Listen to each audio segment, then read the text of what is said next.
I'm really excited about our panel that we have here today.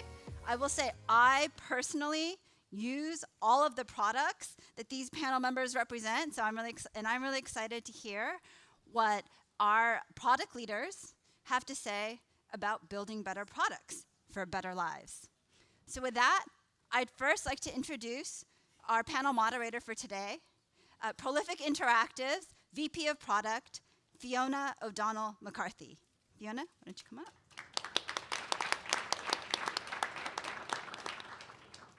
Hi, everyone. It's exciting to see so much momentum behind improving the practice and the craft of product management, and I'm really excited to have our other panelists here today. If you guys want to come on up, and Arielle is probably around the corner, but we're going to talk about three things today that some of our speakers have already touched on, and it's a lot about how the craft of product management has evolved, specifically around the focus on customer retention and how we're using that data on a daily basis. Yep. The second is about product analytics and how we're integrating those tools into our lives as product managers. And then the third is around product road mapping and product planning. So in order for us to, I'll start by introducing myself, and then we'll go down the list and get a little bit more context on what everyone else is focused on.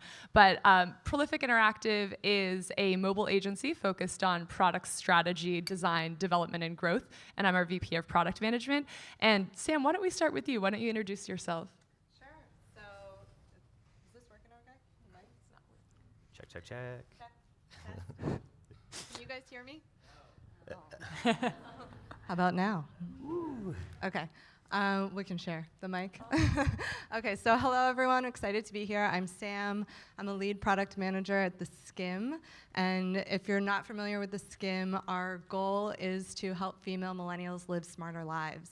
And our flagship product is a newsletter that female millennials get in their inbox every morning, and it summarizes the previous day's news in an editorial voice that resonates particularly with that audience.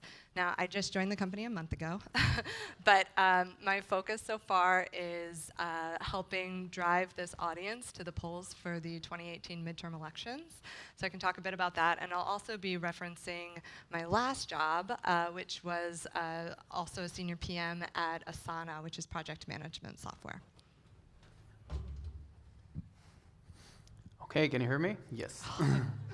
So I work for a small subsidiary of Amex, just 14,000 employees, and we're called Global Business Travel. We're the world's largest business travel agency. We're basically travel agents for companies like IBM, McKinsey, Microsoft, and maybe some of you here in the audience.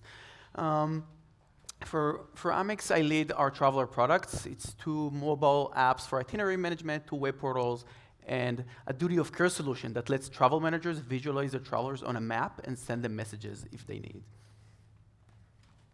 Hi everyone, I'm Arielle from the Runway. I am Director of Product Management and Associate GM of our subscription business. So for anyone who's unfamiliar, our mission is to change the way that women get dressed every day by giving women access to a very high-end luxury closet that's in the cloud that they can rotate every single day.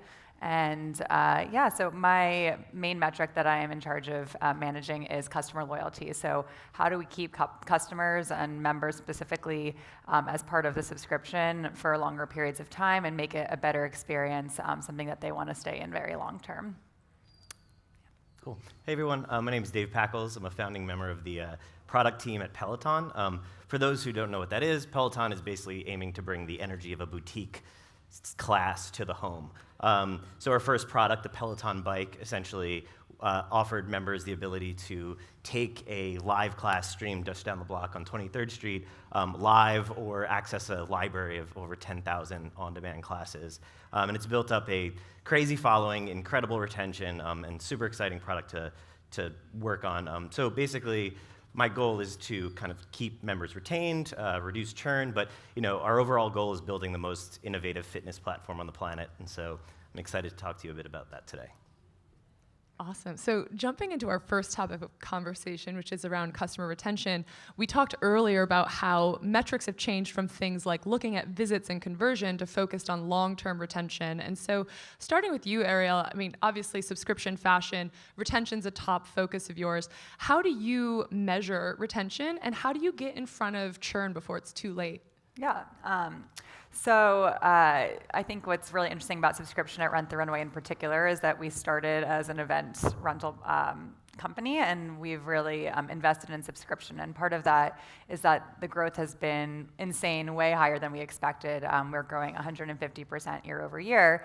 And while that's a great problem to have, it means that we have a lot of challenges in terms of how do we keep up with demand, how do we transform our business very quickly, and how do we make sure that the customer experience that you're getting when we have 150% more customers is as good, if not better, than what it was when we had a much smaller group. The other challenge is that anyone who works in retention knows it's very difficult to measure, and it takes a long time. So we are definitely still a startup, so by the time you launch a feature and want to understand the impact on loyalty, we've launched 4 more features between when we launched that and when we want to understand the impact, so you really don't have a direct understanding. So a lot of what we do is create these proxy metrics of what parts of the user experience will indicate whether somebody is likely to stay in the program, and also mirroring the people that we know are most loyal in the program and are getting the most value from it. What is their behavior like, both from like a qualitative and quantitative point of view. And I think something that's interesting that was a lesson for us last year is in product, there's a fundamental that's like, don't get in the way of your user experience. You want to make it as easy as possible, which is true 95% of the time.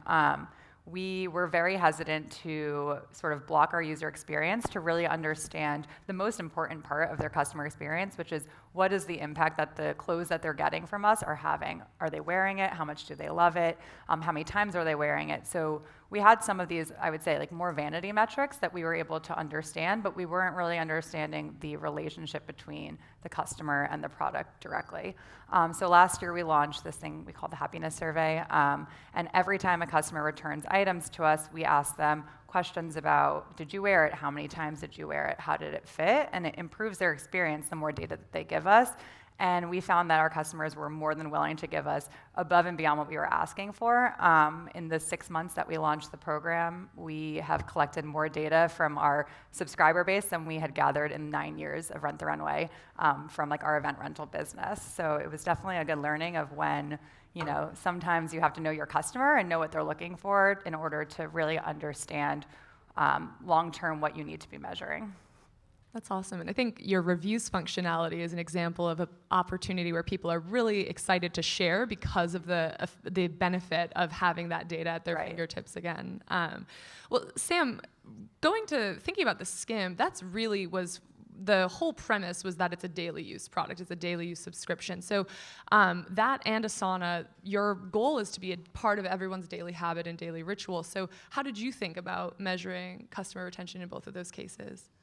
Yeah, so with these products that try to integrate into users' routines or become daily habits, it's actually a lot more straightforward than something like dress shopping or travel, where you do it maybe a couple times a month, a couple times a year, and you only have a few opportunities to track retention. But when you're building project management tools that you want people to use every day, or an email newsletter that you want people to read every day, you don't really have to get too clever about figuring out which metrics to track in order to move retention. You really can just kind of say, our overall goal is long-term retention. We're not going to run an A/B test to see if users stick around for a year. So what's the best leading indicator of long-term retention? It's just short-term retention. So we basically, at Asana, we measured 2-week retention, and every time we launched a new feature, if users in the treatment group were more likely to come back in a 2-week time frame than users in the control group, we knew that it was a retention win. And at the Skimm, we have slightly different ways of measuring retention, but it's basically the same concept, how many times a user will open the email in a week. Another example is our texting service that we actually just launched yesterday. It basically allows users to text us at HQ any of their questions around a certain news-related topic for the week, and we give users a different topic each week and answer their questions via texting.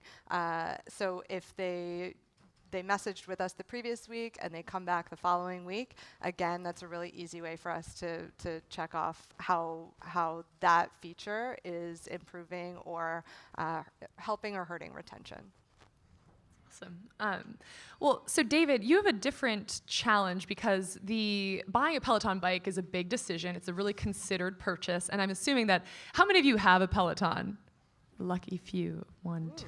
Couple of you, okay. Everyone who buys a Peloton has every intention of continuing to use it a year from now. So I know your retention is really strong. How do you decide what to focus on, knowing that retention is really a North Star goal for you, but it's not that actionable because it's already so high? Yeah, so similar to Arielle, proxy metrics are so important. But I guess my point is really to ground your metrics and how you measure into what your users think of as success. So kind of, shouts to Nir over here, but basically, people may have different kind of thresholds for what a proper investment in working out may be, right? Someone may be 2 days a week, someone may be 4 days a week, someone may be 7 days a week, right? Basically, that was how people were talking about success. I want to work out 3 days a week. I want to work out 15 days out of this month. And so we can't really say that, we can't drive up necessarily, we want to have everybody working out 30 days every month, right? And so we basically focused on kind of our low-use cohort. So these are people who are doing, say, 0 to 1 workouts per week, on and off, and to drive kind of consistent behavior, almost that trigger kind of thing, we introduced this concept of weekly streaks, right? So it doesn't matter if it was a 5-minute stretch or 45-minute work your ass off high-intensity cycling class, right?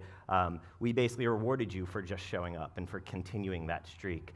And that's going to be just such an important piece as we expand to a treadmill and to beyond to new fitness disciplines. So again, grounding your success metrics to how your users actually think of success. That's awesome. And Amit, a lot of people in the audience probably are working on products that aren't necessarily the same daily use intention as a Skimm or as a Rent the Runway. And that's the same with Amex Business Travel. So how do you think about customer retention and engagement in a really circumstantial use case? Right, so our users, some of them need to travel once a week, one of them once in 2 years. They'll never become weekly active users, right? So all the time-based metrics like cohorts or monthly active users, we cannot use them. It doesn't make sense for us. So instead, we build this internal report that's called activity-based retention. We said, hey, what if we look if the user came back to the app if that user really had a trip? Because it's a travel companion app. You will not use it if you don't have a trip. So it looks like a cohort report. You see the users and you see that they come back on the first trip, the second trip, and the third trip. And the third trip could have been after a week or after 2 years, but that's how we look at it. And this way we neutralize the time effect and we know if we're actually retaining our users. And one example where we saw that it's working, we launched a check-in feature, so you can check into your flight in the different airlines, and we send you a push 24 hours before to remind you that. And then we saw that actually people are coming back more and more now because it's something that they use. That's great. So it's a good transition to our second topic, which is on product analytics and how that's become a part of our daily habit as product managers. So Amit, going right back to you, how does that data take shape during a given week for you? Like, how are you interacting with that data? How are you using it internally when it comes to this, the retention reports that you're looking at? Mm-hmm. So we have 2 types of stakeholders for my products. One is upper management and kind of external stakeholders, because in our mobile apps, for example, we have some other products embedded from other teams, like booking, for example. So for the external stakeholders, I just create dashboards in Amplitude, different dashboard for every product, and I set up email reports. So they get an email report every week, and then they don't need to bother me, they don't need to wait for me for a report, they just get it. And I literally just spent minutes creating each dashboard, and they're sure that I actually created a whole feature for them. So that's great, that's how I deal with external stakeholders. In the product team, we mostly look at the analytics right after we release a feature. We wait a few days for data to be collected, and then we look and see if the metrics went up like we thought that it's going to go. And an interesting use case that we have, sometimes we use it for debugging. So if a user reports about a bug and we cannot reproduce that bug, we just go to like a user activity report in Amplitude, and you can go and trace the action of that user, and sometimes that's how we solve and find some of our bugs. Oh, that's cool. So, David, how about you? What are you looking at all the time? And I don't mean to ask the two Amplitude users in a row, but what are you looking at on a daily basis, and how are you using that data internally? Yeah, so big Amplitude fan too. Okay, but okay, moving on from that. So basically, as product leaders, we should be able to spit out, any metric that we ask about our, that is asked about our product, at least the core ones. So, what's the average workouts per week or whatever it may be. So I have a number of of dashboards that I get in my inbox every single day, right? So it's basically broken out between kind of the various segments of the user experience or the journey, right? So onboarding, class discovery, in-class, social, performance monitoring, et cetera. But what I've found is dashboards and just kind of giving people dashboards doesn't really resonate, especially with like engineers and Scrum teams, right? I find that like even just showing, even if they're focused on social, for example, saying, hey, here are the 20 metrics we care about, it's just hard to show impact on them. Even if you see, say, a follower metric go up, it doesn't really mean anything. So what I found to be really helpful is to find a small set to focus on over a short period of time. So start with like 3. Right, so we'd say, hey, these are the 3 metrics that we as a team are going to focus on for this month, right? And it could be as small as reducing support inquiries about a specific part of the experience, or as big as driving up active days per week. But usually that's a little bit too difficult to tie back to. But these metrics that you can actually say, hey, tie back what we're doing as a team to actually impacting these metrics. And it's just a great feeling for an engineering team to see actual movement of a metric. So yeah, less is more when it comes to metrics for our teams. That's great. And Arielle, one of the things that we talked about in the preparation for the panel that really impressed me is how you take such a hypothesis-driven approach to product management. I'd love to hear a little bit more about how product analytics are playing a role in the way that you're forming and testing hypotheses about your user behavior. Yeah, definitely. So I think what's a little bit unique about Run the Runway is from the very beginning, we've been a very data-driven company. One of our 2-3 founding members was and still is our chief analytics officer, and so that's sort of been instilled in every part of our business. So from like a high level, when we're thinking about what do we want to achieve this year, what do we want to achieve in the next couple of years, almost all of that is steeped in both qualitative and also supported by quantitative research. So we work very closely with our analytics team as well as our product marketing team to really understand back to the proxy metrics, like what are the things that are impacting our customers the most, and what are the trends that we see for our most loyal customers? And then from there, we will have sort of a list of hypotheses that we'll either eliminate or that we'll sort of do more research on over the course of the first quarter of the year or whenever we're doing our planning process to sort of prop up what are the 1 or 2 big ones that we want to focus on over the course of the next year, and then how do we break those down further? So for example, this year, because of the products that we launched last year, we were able to really understand both qualitatively and quantitatively how many days does a customer or our average customer who stays in the program, how many days a year is she wearing Run the Runway, which turned out to be 150 days a year, which was very surprising to all of us. It was much higher than we had anticipated, and it was a great thing. It sort of told us the insight from that was that customers want to use it as a utility, and that is how they drive loyalty. So if they're able to get something new as often as they want, that is the value that they're deriving from the product. And from there, that's sort of become the party line. So anytime we're asking, what are we trying to achieve? Why are we doing this versus that? The metric we're trying to say is the average is 150 days a year, but we have customers who are way below that line. How do we get them, every single one of our customers, to that average and then beyond? How do we grow that to 200, 250? And of course, it's difficult. That's a very high-level metric, but there are certain things that we know with our operations or the way that our business roles work that we can adjust to make that more of a reality for our customers, and that's what we focus on. That's great. And then Sam, how about you? What is one of the critical moments in your product development process where maybe it's not just your daily habit of looking at analytics, but you're really doing deeper dives? Like when do those moments come up for you?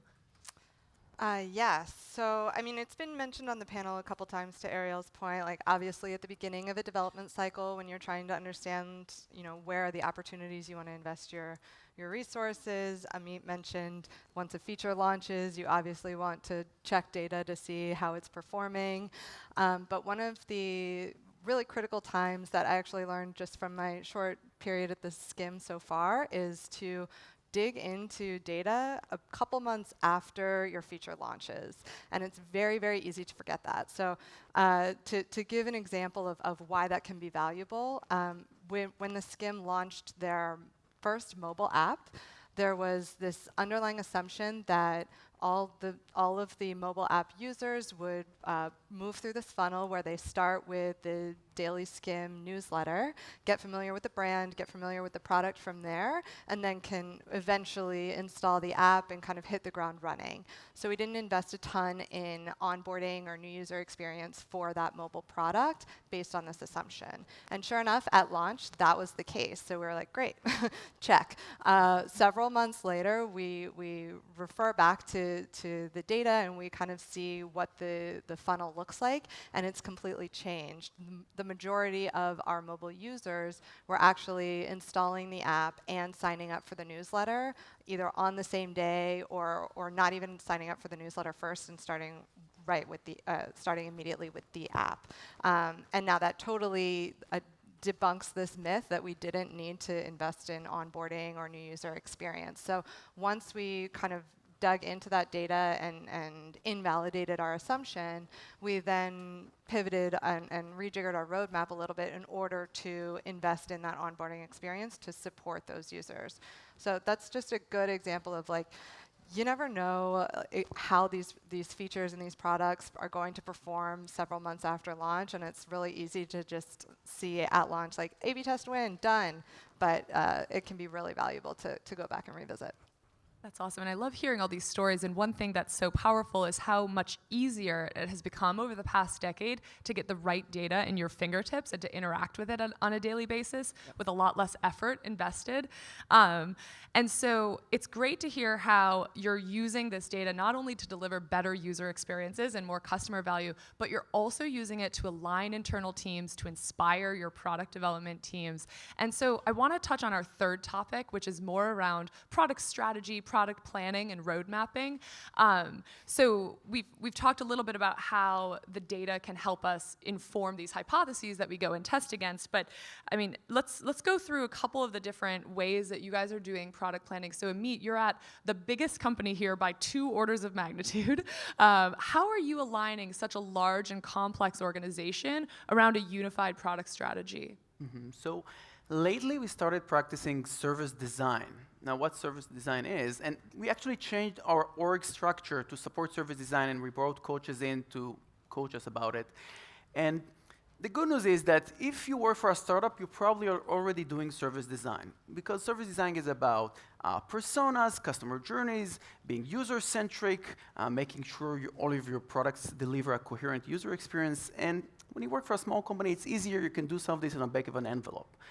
But when you're a company like ours, and you have 200 different products, 200, developed by different teams at different times, and each team, they think that they nailed it, because from their perspective, it's an amazing product, but the experience is disconnected.